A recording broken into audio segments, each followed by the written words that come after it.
Coming up today, stocks struggle to bounce back. Is the smooth ride now over? A preview of inflation tomorrow, the latest on commodities and Bitcoin, and what to expect as we go into a record options expiry tomorrow. You don't want to miss this one, guys. Let's go.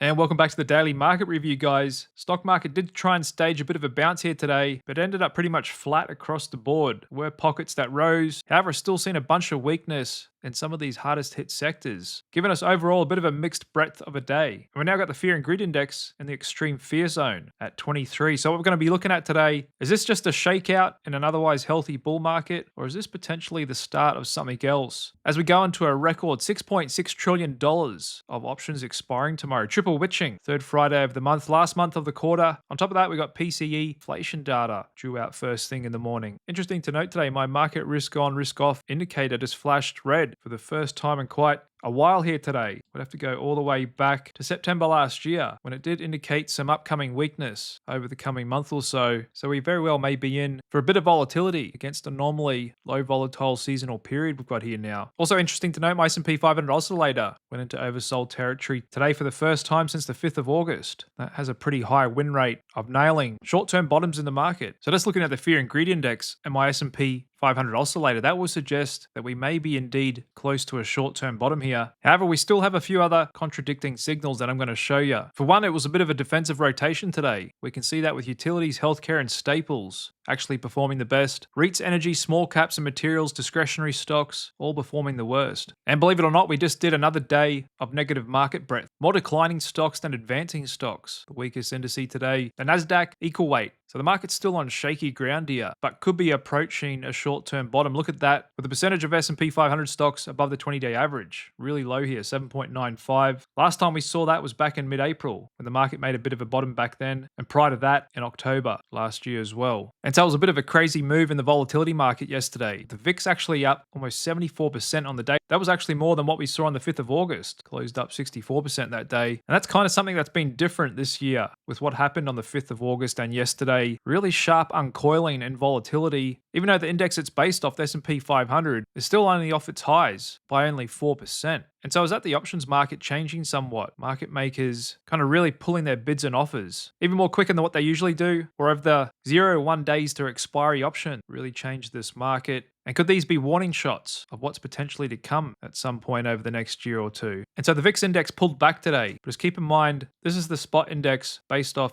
S&P 500 index options. If you're wondering why the VIX ETF VXX rose today, that's because it's not based off the VIX spot index. Instead, it's based off the VIX futures. It holds a combination of the front month and second month VIX futures. And as we can see in the spread of those two, they actually continue to rise again today. So option dealers are pricing in more volatility for the here and now. And we've got a bit of backwardation going. Last time we saw that was before the election. Volatilities up the front were a bit elevated, as you would expect going into the election. Then as soon as we had the election, we got a pretty significant crush there. And so again, we're not out of the woods here. Things could definitely get worse before they get better. However, this is another sign we could be approaching a short-term bottom. But I mean, just look at that move yesterday in markets, courtesy of Jay Powell and his team. I'd say this volatility is caused by a lack of clear strategy and defining inputs into their strategy from the Fed. Like I said, they're just playing it month to month. Jay Powell didn't really seem to have high conviction in his strategy, as usual, just walking the line with his politically correct answers. And so the markets had to swiftly recalibrate the path of interest rates going forward. They thought they were going to get 4 cuts next year. Now they're pricing in 2. Not all that surprising if you've been following inflation, but if the Fed did outline kind of some lines in the sand of what they're looking at, the market could better price it in and we wouldn't get days like yesterday. But the selling out there is still swift. Look at that in value stocks. 14 consecutive down days in a row. I think that's an all-time record for this ETF that's been around for a long time as well. Significantly oversold here. And other sectors continuing to get hit hard again today. Home builders down another 2.2%. Entire candle below the buy-sell band. Energy did gap up in the morning, but continued to slide down for the rest of the day. Healthcare as well, significantly oversold in the short term. And no real surprise to see the yield-sensitive sectors continue to pull back again today. REITs coming off pretty hard as well. Thanks to the 10-year continuing to climb, getting up to almost 460 there today, causing TLT to also go into oversold territory. However, we are at a key support zone here. Got the first reversal signal, so have to see how much further the bond market runs yields up. And after yesterday's significant sell-off in high yield bonds, did finish somewhat flat there today, but overall pretty bearish candle there. But it's not all bad because, like I said, just the market's pricing in. The US economy is so strong, the Fed doesn't need to cut interest rates just doing a massive recalibration of interest rates across financial markets. And you can kind of think of rates as like gravity towards financial asset. They have a big pull on just about everything. That's why we've got the dollar breaking out. Expectation, the US economy is going to remain firm, along with a higher for longer narrative for rates versus the rest of the world. No surprise to see the dollar trading on firm ground here. And stick with me today, because we'll also touch on Bitcoin a bit later on, after we go through a few other things I want to show you.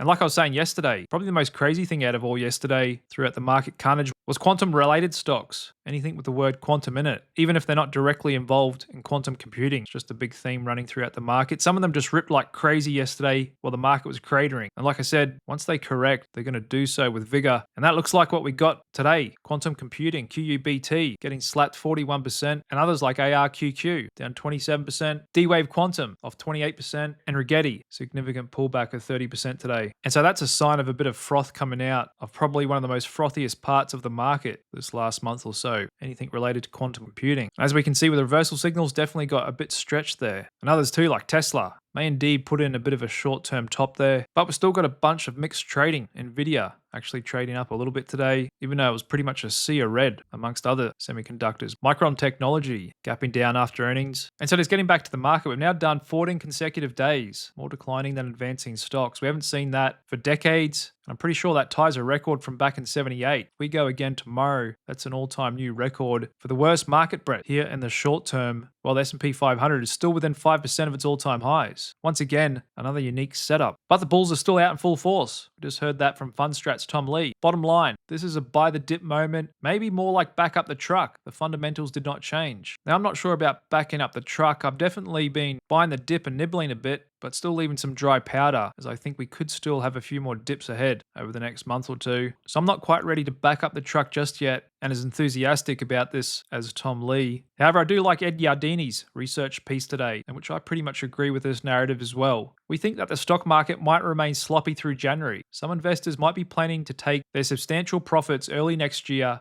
rather than now to defer capital gains taxes. There could be a longshoremen's strike in mid-January because they oppose automation at the ports. Trump publicly declared that he agrees with the dock workers. Furthermore, on day one of Trump 2.0, a blizzard of executive orders will likely include a bunch of imposing tariffs and authorizing deportation of illegal migrants. We can't rule out a 10% stock market correction, but we would view that as a buying opportunity rather than as a reason to panic out of the market, since we don't expect a recession or a bear market. We are still targeting 7,000 on the S&P 500 by the end of next year. The Nasdaq remains in an upward trending channel. We still think it could rise to 22,000 by the second half of 2025. And so I agree, we may see a few more bumps in the road going into Q1, especially with the transition of a new government. Big changes domestically and globally. We've got inflation ticking back up, but what if Elon and Trump do introduce measures to drastically cut spending? Even if they don't go into effect for 6 months, a year or so, the market will price that in if they know what they're working with. That could actually be deflationary. The US government, which has been spending like a drunken sailor the last couple of years, that comes way down. That should put downside pressure on prices, or at least neutralize the short-term inflationary effects of tariffs. Not to mention, like Ed says, a lot of people are sitting on open profits. They may indeed lock them in January and extend their tax bill. But no two ways about it. Jay Powell did rug pull the market somewhat yesterday. Wonder how he feels about that when he sees the headlines and markets after he speaks, and how much volatility he introduced into the market. Is that the Fed doing a good job on communication, or is that him flip-flopping once again? 50 basis point cut not even 3 months ago. Here he is talking about he's got to be cautious on cutting. So with the Fed quickly changing their tune, markets coming into Christmas pretty hot, signs of froth and elevated sentiment, top of the changing admin, it's no surprise things could get a little bumpy for a few months before settling down once again. And I'd say there is quite a level of uncertainty out there in the market, and by the sounds of it, in Jay Powell's own mind. I got the impression he really doesn't know how this is going to play out. He's worried inflation could really scream up on the upside. Same time, he's still worried about the jobs market, and how could he ignore the ballooning US government's debt and that interest expense, tariffs. There's a lot of things going on. And so we may indeed be in for a lengthy period of time when the Fed goes on pause. And they very well could continue to blow a bigger bubble in markets. It's kind of interesting to hear the Fed say they don't think we can get back down to 2% inflation until 2027 now, on the same day they did another cut. If they did want to keep cutting and loosening monetary policy, that definitely could give this secular bull market more legs. But the fact is, rate cuts now have a higher hurdle. Inflation has to fall. As we've kind of just moved past that middle ground from downside risks to upside risks, we could still flicker back and forth. But like we've been noting of late on Trueflation, it's been a sharp rise over the last couple of months. And so as long as this number's above 3, the Fed probably shouldn't do any more rate cuts. That is, risk pouring more fuel on the fire. And we'll get another taste of it tomorrow with November personal consumption expenditure, PCE inflation, the Fed's preferred inflation gauge. Economists expect headline to come in 2.5% year over year and core 2.9. Not exactly that low. And like we've been seeing, that pace of disinflation has been slowing down, some signs of bottoming. And if that were to come in hot tomorrow, that could get things sliding even lower again. The market's already worried about rates staying higher for longer. If core came in with the 3 handle, that headline of 3% inflation could definitely spook the market and a bunch of investors as well. But at the end of the day, could be a short-term overreaction because inflation around 3% is not necessarily a bad thing. For a lot of stocks, so long as the Fed doesn't indicate they're going to hike rates, that would be bad. And we'll find ourselves back again at a 2021 scenario. Inflation ticking up, the Fed on the verge of increasing again, caused the market to roll over in 2022. But Goldman Sachs is quite optimistic on their inflation forecasts. In the right column here, their year-over-year forecast for PCE. I think tomorrow it'll come in at 2.81, looking at core PCE. Economists got it at 2.9, January 2.6, March 2.4, and somewhat stabilizing around the mid-2s next year. I would say that would be a pretty good outcome, and the stock market would hold up quite well if that were the case. Of course, assuming unemployment doesn't spike either, and we don't get a recession. That would be the continued soft landing. No inflation, no recession, GDP and EPS keep growing. No reason the stock market can't at least hold up in that kind of environment. But all this doesn't just affect US markets, this affects global markets. Like I said, probably the most important asset in the world, the US 10-year treasury. A lot of assets price off that. If the US keeps their rates higher for longer, that actually puts pressure on other countries, keeps a firm dollar, and actually widens the interest rate differential between USDs and other major currencies out there. And we saw that with the yen in the euro selling off yesterday as well. And so we could actually get some currency volatility next year. With trade wars and the US economy being distinctly different from many other major developed economies, might actually keep tough trading conditions for emerging markets as well. Typically do better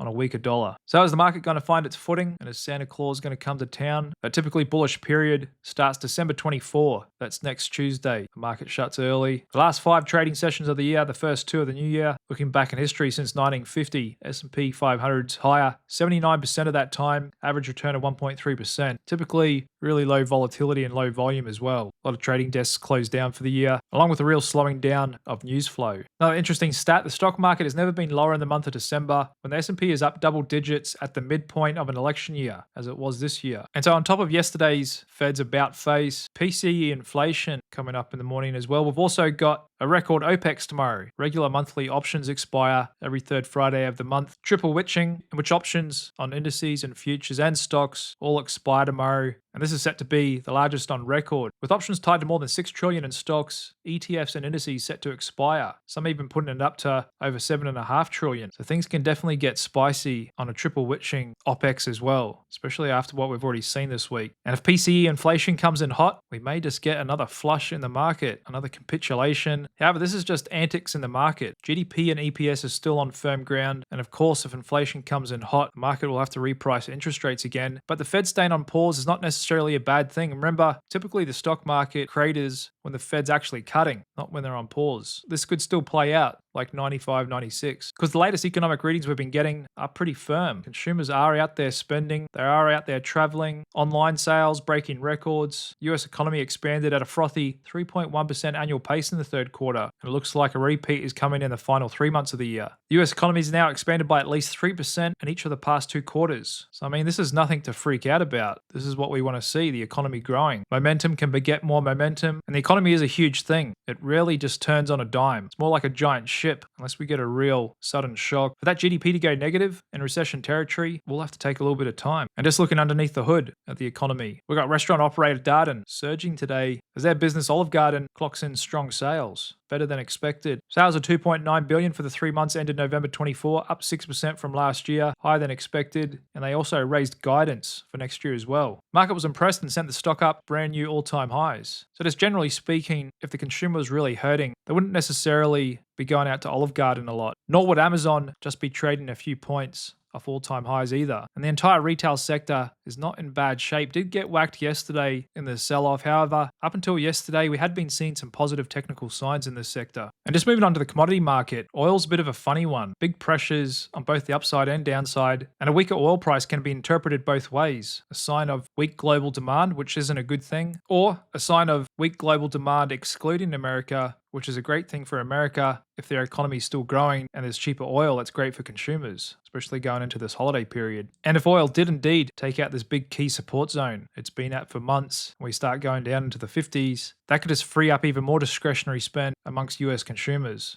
It may actually help China and Europe get underneath their economies as well, getting cheaper oil in there. And there's a look at crude, just still bumping around $69 a barrel. And it's moving on to gold and Bitcoin. Be interesting to see how these both hold up next year after they've had a pretty good 2024, even as the dollar has been firm. And definitely a pivotal year for Bitcoin. Introduction of ETFs, breaking $100,000 a coin for the first time, and many people now saying Bitcoin is set to overtake gold as the store of value and what investors should have in their portfolios. With a widespread consensus, we should see 200,000 or above in Bitcoin next year. On anticipation, the US government is set to start a strategic national reserve holding Bitcoin. But we did see it pull back a little bit yesterday amongst the carnage as well. Once again, correlating really well with the leveraged tech trade. We can see that with the ProShares Ultra Pro QQQ coming off hard yesterday. And from peak to trough today, it's down about 13%. And just looking at Bitcoin from its peak to trough over the last couple of days, down a similar amount, about 12%. Not quite as much, but pretty similar. And there's a look at the most leveraged asset in the whole crypto space, MicroStrategy. Actually lost its 50-day VWAP yesterday for the first time ever since this mania kicked off back in September. And just like I shared with you guys about a month ago, what looked like somebody or a bunch of funds put on a massive pairs trade. Long Bitcoin, short MicroStrategy on the 21st of November. That pairs trade's been working out pretty well ever since then. Firmly above the 50-day VWAP now. And there's other interesting ways to play that spread as well. Just looking at BitX. That's the leveraged Bitcoin ETF. Pretty liquid as well. 16 million units traded today. And another sign of the froth out there, one of the most traded ETFs and options out there, the leveraged MicroStrategy ETF, MSTX. And so you can add those two into a spread as well. BitX versus MSTX. And here's a look at this spread as well. Super volatile off the bottom, 28 cents to 85 cents. Doesn't look like it, but that's already a 195% move in this leverage spread here. And just looking at the leveraged MicroStrategy ETF, that's already down 70%. And so like I believe, just give it another year or two,